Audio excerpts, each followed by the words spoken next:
good remote control.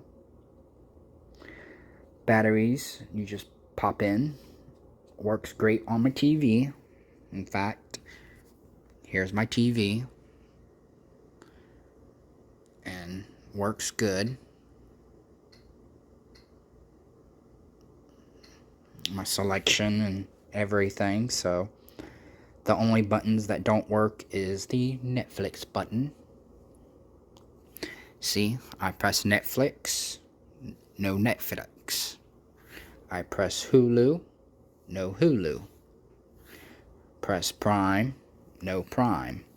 So that's the only thing that does not work on this remote and everything. So if you're going to get the remote, make sure you just get the remote off of the other buttons. Don't get this remote if you want it